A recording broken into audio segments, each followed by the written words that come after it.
Good morning. It's really early on Wednesday morning, and I'm headed to the airport again. I feel like all I've done is be in airports lately.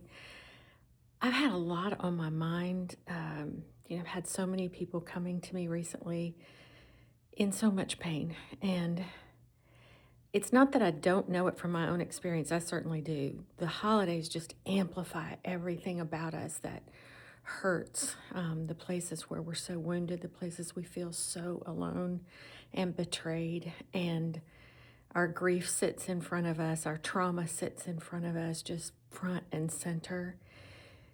And I wanted to just talk to you a little bit about that and say, you're right. You're absolutely right. Sometimes the holidays are just so hard when you're going through any kind of pain journey. And I feel this way. I've said it so many times, but I believe we're all in a pain journey of some sort. Um, and one of the things I've been thinking about is, the initial grief, the initial shock that happens when there's a great trauma or tragedy in our lives, or the slow grief that happens when we lose ourselves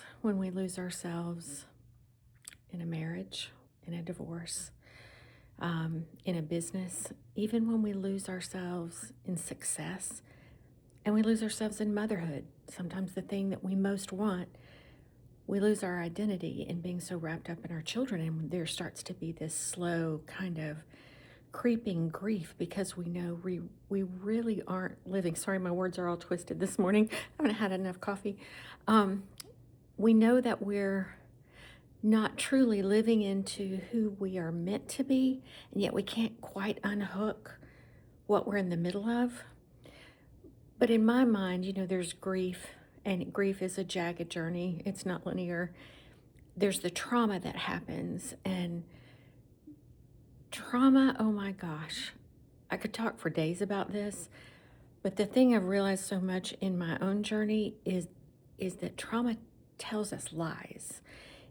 It becomes this narrator in our head that says, well, this wouldn't have happened if you could have done it better. This wouldn't have happened if you had been kinder, or this wouldn't have happened if you had, and I'm talking about my own situation coming out of James' suicide.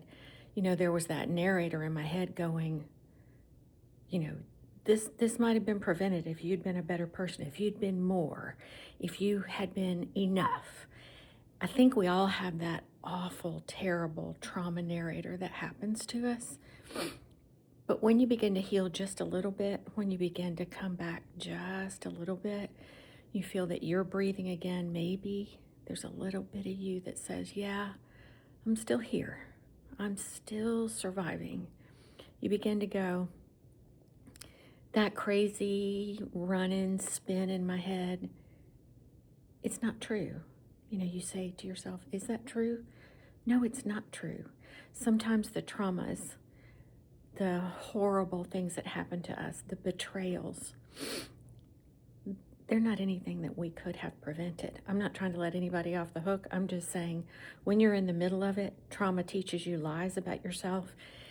And if you can put those lies aside and begin to say, okay, I'm no longer the person I was before this grief, before this trauma, but there is a woman on the other side. There is a man on the other side.